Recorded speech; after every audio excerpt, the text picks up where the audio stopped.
नमस्कार, मेरा नाम अमन दुबे और आप सब देख रहे हैं हिंदुस्तान पोस्ट। एक समय के कहे जाने वाले अच्छे दोस्त आज बन चुके हैं एक दूसरे के जान के दुश्मन। और इनकी दोस्ती से लेकर आज की स्थिति में भारत कहीं न कहीं इनके बीच में फँस चुका है। ऐसा कहना गलत नहीं होगा कि ईरान और इज़राइल के इस युद्ध में भारत किसके ओर अपना पल्ला झाड़ेगा, किसके प्रति भारत की रुचि होगी और भारत किसके ओर अपना पूरा समर्थन देगा। ये सब चीज़ जानने के लिए आज हमारे साथ मौजूद हैं ब्रिगेडियर हेमंत महाजन साहब, जो कि ये सब चीज़ों के विशेष जानकार हैं। उनसे हम जानेंगे कि भारत किसकी ओर जाता है और भारत क्या सोचता है आज के तारीख में। जैसा कि आप सब जानते हैं, 13 अप्रैल 2024 को ईरान ने इजराइल पर हमला किया था। 300 के करीब रॉकेट्स और ड्रोन्स लॉन्च किए थे, जो कि इजराइल ने उसे कहीं न कहीं रोक दिया था। तब भी कुछ ड्रोन्स और रॉकेट्स इजराइल के दूतावास और इजराइल के जमीन पर लगे थे। हेमंत सर, आपका बहुत-बहुत स्वागत हिंदुस्तान पोस्ट में। आपसे हम धन्यवाद। जानना चाहेंगे आपसे हम जानना चाहेंगे आज की स्थिति इजराइल और ईरान के ऊपर कैसी चल रही है। एक तरफ बेंजामिन नेतन्याहू कहते हैं कि हम सही समय आने पर जवाब देंगे और एक और ईरान के प्रेसिडेंट कहते हैं इब्राहिम कि हम और भी जवाब देंगे, जैसे इन्होंने हम पर हमले किए थे हम इसका मुंह तोड़ जवाब देंगे। क्या सोचते हैं आप इस पर? देखिए, अगर आप आज की सुबह की न्यूज़ देखेंगे तो उसमें ये आया हुआ है कि इजराइल ने ईरान के ऊपर मिसाइल्स की मदद से हमला किया है और ये मिसाइल्स जो है, जो ईरान का सेंट्रल हिस्सा है यानी कि मध्य भाग है, वहाँ पर जाके ये मिसाइल्स गिरे हुए हैं और वहाँ पे उन्होंने उनका भारी नुकसान किया है। लेकिन एक बहुत ही अचंभे वाली बात ये है कि उसी इलाके में ईरान के न्यूक्लियर वेपन साइट्स है। तो अगर इजराइल चाहता तो वो इस न्यूक्लियर साइट्स के ऊपर भी हमला कर सकता था, लेकिन उन्होंने इस न्यूक्लियर साइट्स के ऊपर हमला किया नहीं, उसके आजू बाजू में किया। एक इशारा देना चाहता था वो ईरान को कि अगर आप ज्यादा गड़बड़ करेंगे तो जो आपके न्यूक्लियर वेपन साइट्स है उसको मारने की भी हमारी क्षमता है। यानी कि डायरेक्टली उन्होंने जो उनका वाइटल ग्राउंड है उसके ऊपर हमला नहीं किया है। तो ये इससे बोलते हैं कि जो काइनेटिक वॉर, जो युद्ध है, वो ईरान और इजराइल के बीच में अभी जोर से शुरू हुआ है। वैसे देखा जाए तो युद्ध ये 2 महीने पहले ही शुरू हो गया था, जब हमास ने इजराइल के ऊपर हमला किया था। और जो हमास और इजराइल की स्टोरी है आप सबको पता है। इम्पोर्टेंट है कि हमास ये ईरान का एक प्रॉक्सी था। ईरान ने क्या किया है, ईरान जो दूसरे अपने दुश्मनों के साथ जो लड़ाई लड़ रहा है वो डायरेक्टली नहीं लड़ रहा है, वो एक अलग तरीके से लड़ रहा है। यानी कि उन्होंने अपनी प्रॉक्सी आर्मीज या प्रॉक्सी मिलिशियाज तैयार की है, जिनकी मदद से जो उनके जो शत्रु है इनके ऊपर वो हमला करता है, जिसमें एक हमास है, दूसरा हिजबुल्लाह है, तीसरा हूती है। तो आज का जो विषय है जिसके ऊपर हम बातचीत कर रहे हैं, इसका कनेक्शन जो है वो ये हमला पहली बार ईरान ने डायरेक्टली इजराइल की भूमि के ऊपर किया। इसके पहले इन्होंने इस प्रकार से डायरेक्ट हमला कभी भी नहीं किया था, केवल वो प्रॉक्सी से ही लड़ाई करते थे। और इसका जवाब जो ईरान ने इजराइल ने दिया है, उन्होंने भी हमला करके दिखा दिया कि हम आपके ऊपर हमला कर सकते हैं। तो अभी के हालत में ये सिचुएशन काफी डेंजरस लेवल के ऊपर पहुंच गई है। अमन जी।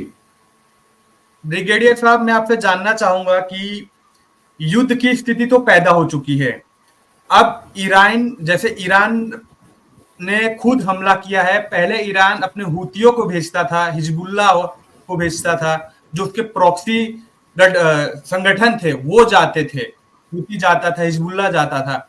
तो आने वाले समय में क्या हम ये कह सकते हैं कि ईरान इनका इस्तेमाल करेगा इजराइल को खत्म करने के लिए?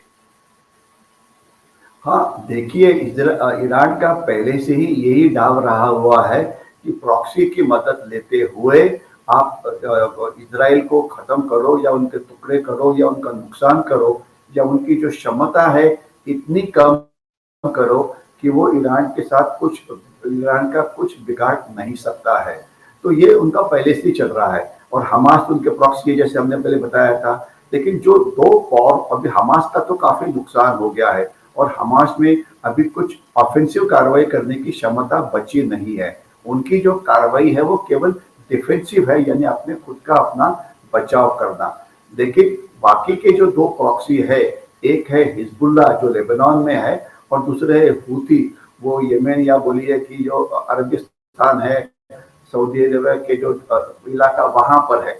तो उसमें से हिजबुल्लाह की ताकत काफी अच्छी है और ये एक दहशतवादी गठ नहीं है बल्कि एक ये मिलिशिया है, यानी कि किसी भी मॉडर्न आदमी के पास जिस प्रकार के हथियार होते हैं उस प्रकार के हथियार उनके पास है।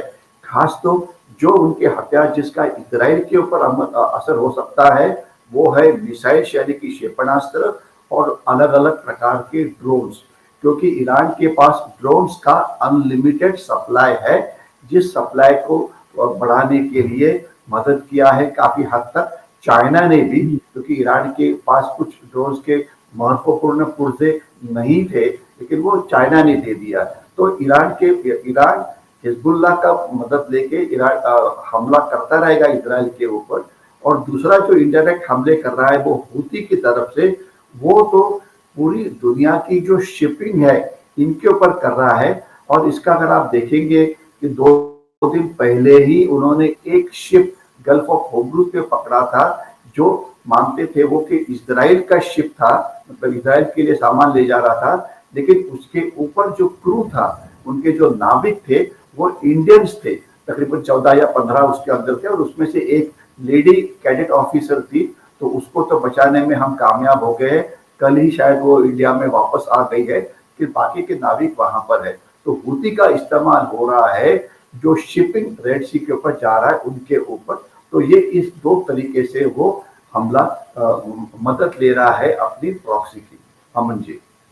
ब्रिगेडियर साहब, मैं आपसे जानना चाहता हूं कि जैसे नेतन्याहू ने गाजा पर जवाबी हमला कर करके उन्हें शांत करा दिया और अब ईरान ने हमला किया है और इजराइल, नेतन्याहू क्या इसके जवाब में ताबड़तोड़ कार्रवाई करके इन्हें भी शांत करा सकते हैं? क्योंकि ईरान इनसे ज्यादा ताकतवर है, उसका सैन्य बल ज्यादा है, उसके पास वेपन्स ज्यादा है, ये कहा जा सकता है। देखिए, अभी इजराइल के पास ईरान के साथ लड़ने की क्षमता है, इसके बारे में कोई शक नहीं है। इजराइल की आर्मी वॉर एक्सपीरियंस है, उनका एयरफोर्स अच्छा है, उनकी नेवी अच्छी है। ग्राउंड फोर्सेस तो उनसे काफी दूर है, इसलिए ग्राउंड फोर्सेस का इस्तेमाल करना थोड़ा डिफिकल्ट है, वो भी हो सकता है, ऐसी बात नहीं है। Israeli army is 3 times better than the Iranian army, इसमें तो बारे में कोई शक नहीं है।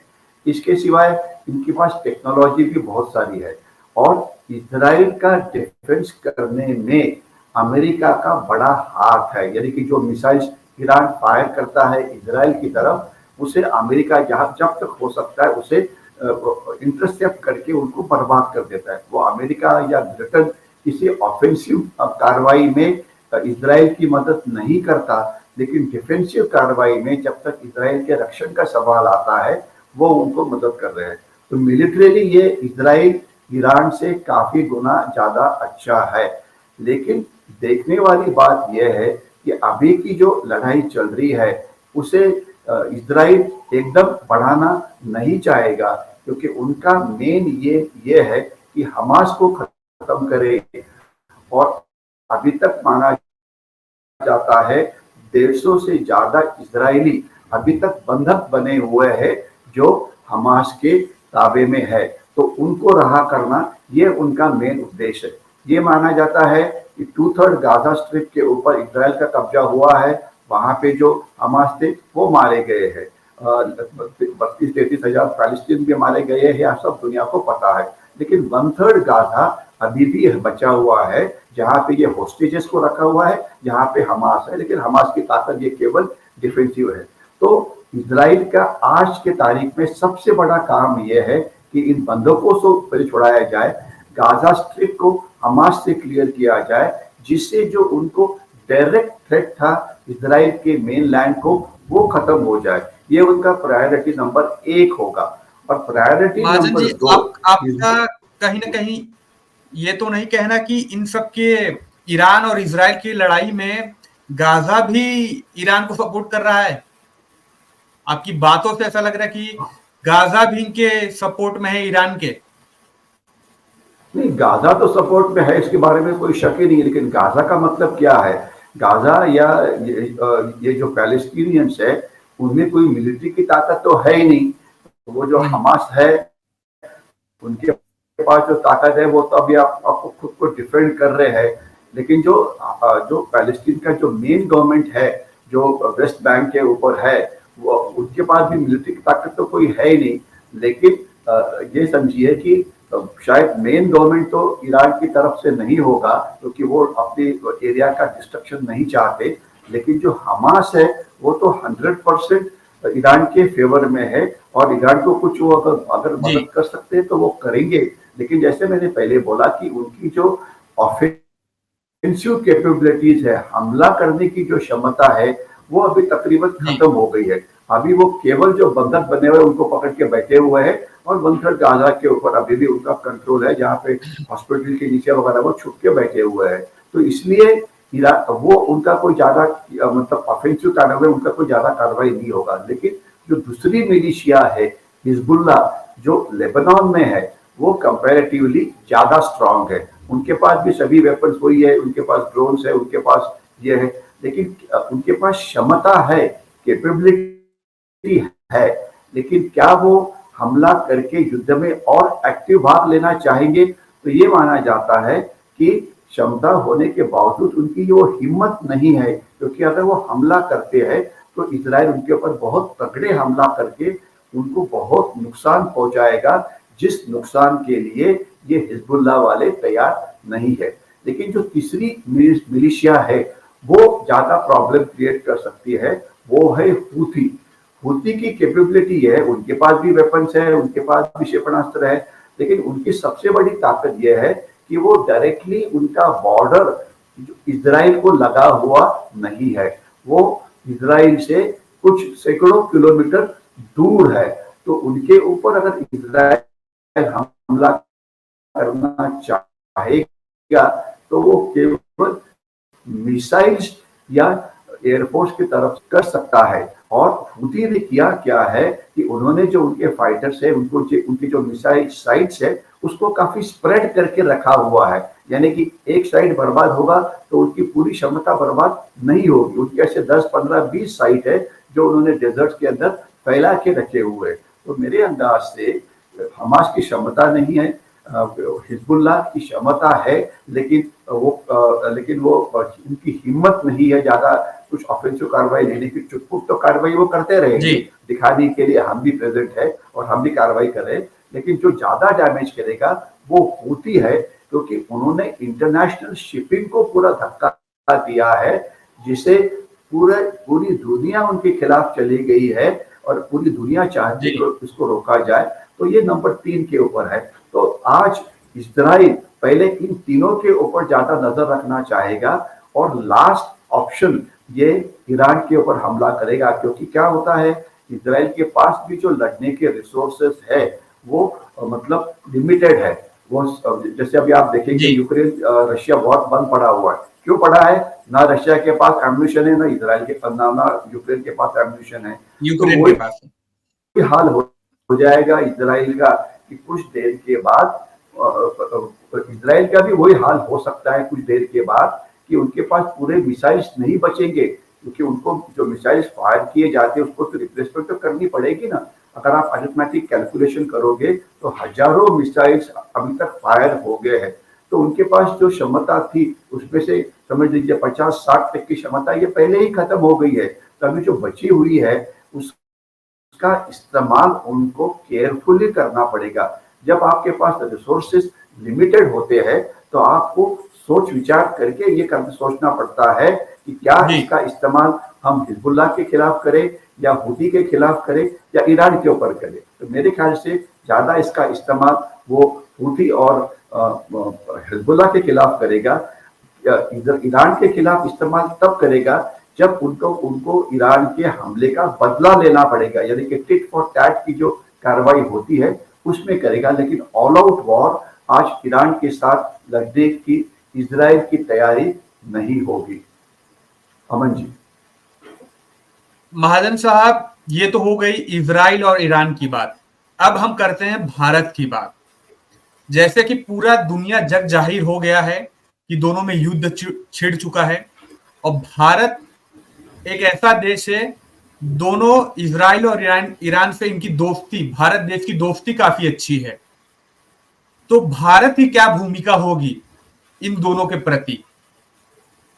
देखिए, भारत की भूमिका बिल्कुल साफ है। भारत के जो फॉरेन मिनिस्टर है डॉक्टर जयशंकर, इन्होंने विधान दिया है कि ये जो युद्ध है ये रोकना चाहिए क्योंकि इसका कोई फायदा नहीं है। तो अगर आपके बीच में कुछ वाद विवाद है तो उससे बातचीत की सुलझाई जाए, क्योंकि दोनों का ही भारत ये एक बड़ा दोस्त है, इजराइल का भी है और ईरान का भी है। तो इसके बारे में कोई शक नहीं होना चाहिए कि हम दोनों के साथ हमारी मित्रता है। लेकिन अगर आप आर्थिक बाबू की बात करेंगे तो आज ऐसे देखा जाता है कि आज हमारा ट्रेड इजराइल के साथ तकरीबन $10 बिलियन से ज्यादा है, $10 बिलियन। और जब तक सवाल है ईरान का, वो $2 बिलियन से भी कम है, यानी कि हमारा ट्रेड इजराइल के साथ 5 गुना ज्यादा है। इसके सिवाय दूसरी बात यह है कि इजराइल की फॉरेन डायरेक्ट इन्वेस्टमेंट, इजराइल से टेक्नोलॉजी मिलना, ये हमें काफी देर से मिल रहा है।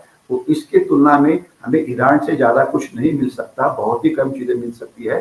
ज्यादा से ज्यादा उनसे जो मिल सकता है वो है उनका तेल या ऑयल। लेकिन इसलिए कि अमेरिका और दुनिया ने उनके ऊपर बॉयकॉट डाला है, इसलिए हम ईरान से तेल नहीं ले सकते। तो जो उनके पास देने के लिए जो एक ही चीज है तेल, वो वो हम ले नहीं सकते क्योंकि वो वर्ल्ड हमें लेने नहीं देता है। तो इसलिए हमारे लिए strategically different point of view सब जगह की तरफ से इजराइल ज्यादा इंपॉर्टेंट है। लेकिन फिर भी हमारा स्टैंड ये न्यूट्रल है और हम लड़ाई को रोकना चाहते हैं। और दूसरी बात आपको समझ में आना चाहिए कि इसके साथ अगर आप जब ईरान बोलते हैं तो इसे हमने, ईरान तो एक नाम हो गया, लेकिन ईरान एक मिडिल ईस्ट का भाग है। मिडिल ईस्ट में हमारे बहुत सारे भारतीय 80-90 लाख वहां पे काम कर रहे हैं, तो उनके ऊपर असर होता है। देखिए उनका रोजगार कम हो जाएगा। हमारे कुछ, अगर आपको याद होगा कि कुछ भारतीय जो इजराइल में कंस्ट्रक्शन इंडस्ट्री में काम करने के लिए गए थे, उसमें से कुछ मारे गए हैं, तो उनके ऊपर असर हो जाएगा।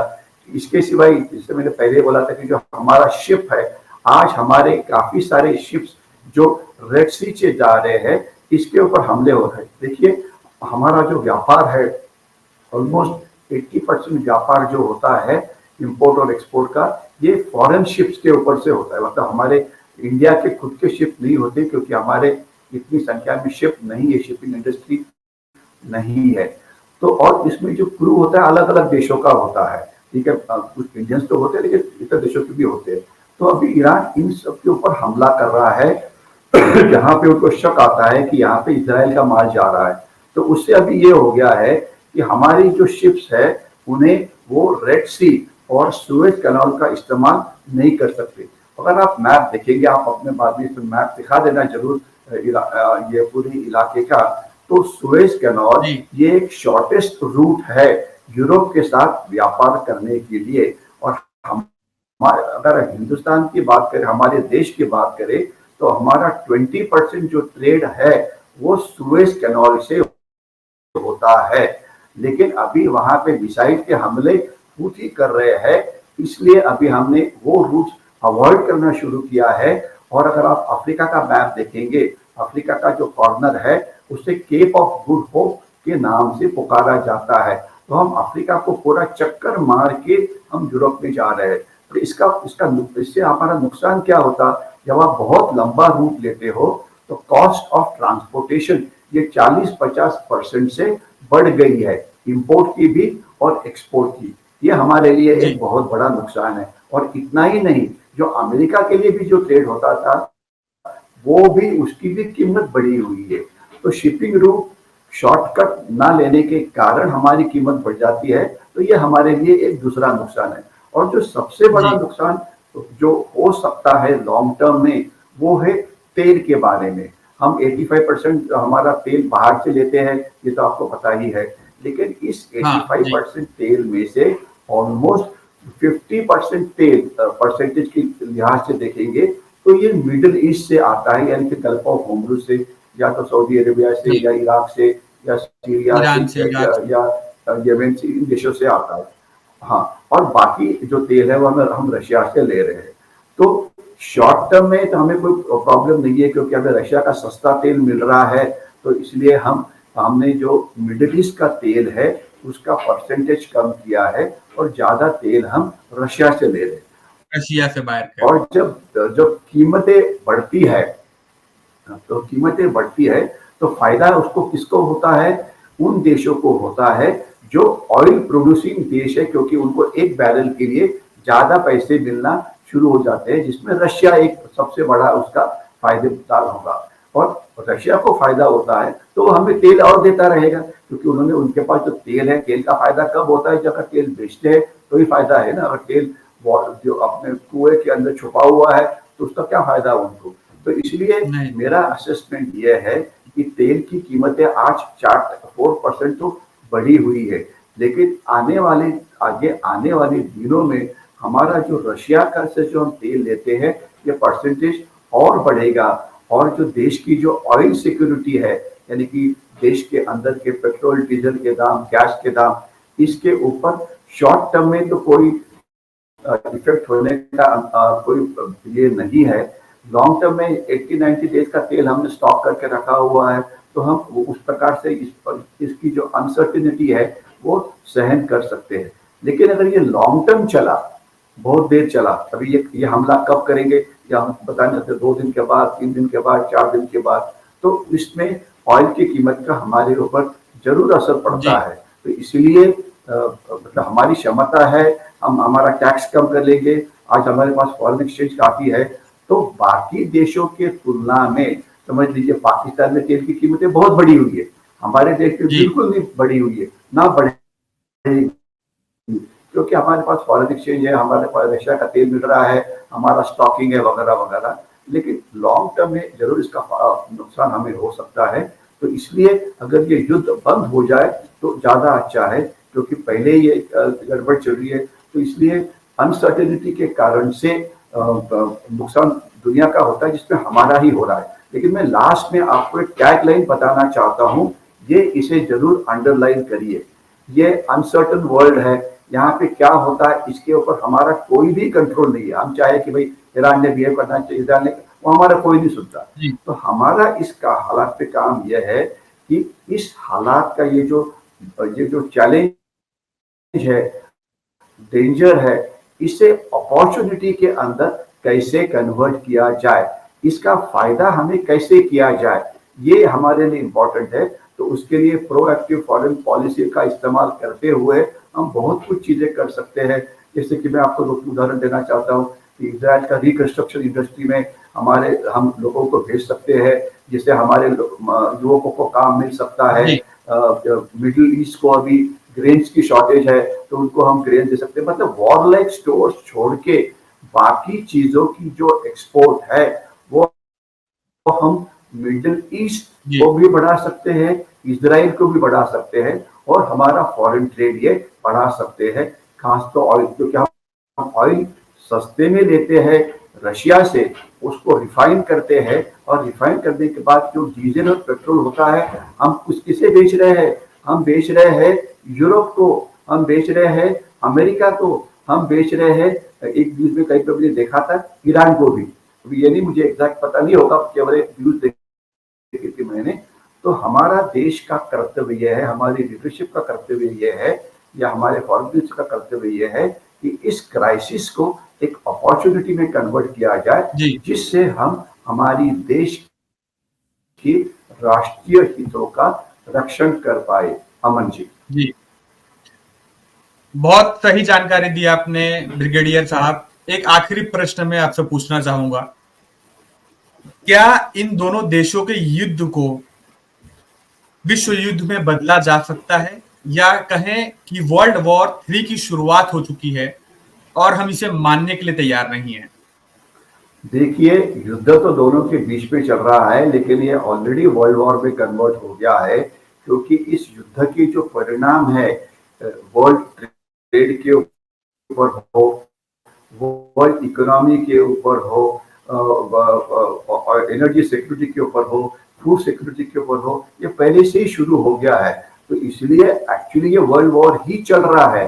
केवल जी, डायरेक्टली हमारे ऊपर कोई मिसाइल या ये फायर नहीं कर रहा है, लेकिन हमारे जैसे एक एग्जांपल मैं देता हूँ कि हमारे जो एयर इंडिया के एयरक्राफ्ट जो फ्लाई करते हैं ईरान के एयर स्पेस के ऊपर से, अचानक उनको आज सुबह बोला गया कि आप अपना वो एयर डाइवर्ट स्पेस कर मत दिया गया है। इस्तेमाल करिए, आप लेफ्ट और राइट से जाइए, यानी कि डाइवर्ट कर दिया, क्योंकि लंबे रूट से उनको समुद्र के ऊपर से फ्लाई करना पड़ता है, तो ये हमारे लिए नुकसान ही है।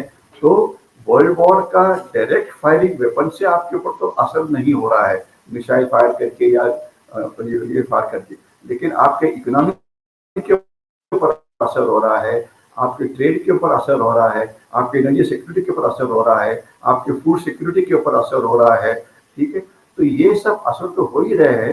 तो ये एक्चुअली वर्ल्ड वॉर 3 ही शुरू है, लेकिन इसका मतलब जो मतलब कारण है, ईरान और इजराइल तो एक कारण हो गया, यूक्रेन रशिया दूसरा कारण हो गया, और इसके सिवाय आज इसी समय तकरीबन 40 या 50 जगह के ऊपर दुनिया में छोटी मोटी लड़ाइयाँ शुरू है।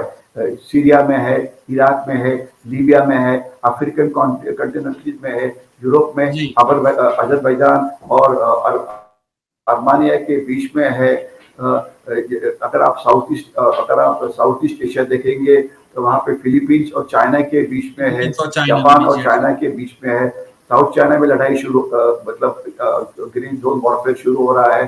ताइवान का तो आप बात ही नहीं कर रहे हैं, लेकिन ताइवान रोज 200-300 चाइना के फाइटर जेट्स, ये कृपया ठीक से सुनिए, 200 से 300 चाइना के फाइटर जेट्स ये ताइवान के हवाई हद में चले जाके उनके ऊपर फ्लाई करके उनको डराने की कोशिश करते हैं, लेकिन ताइवान कुछ भी नहीं कर पा रहा है, क्योंकि उनके पास इतनी क्षमता नहीं। तो साउथ चाइना में सी में गड़बड़ शुरू है। नॉर्थ कोरिया जब चाहे तो अपना मिसाइल जापान के ऊपर से फायर कर देता है। तो यानी कि आज एक बहुत ही अनसर्टन तरीका चल रहा है, जो एक्चुअली थर्ड वर्ल्ड वॉर में ही रूपांतर हो गया है, और इसका असर पूरी दुनिया के ऊपर हो रहा है।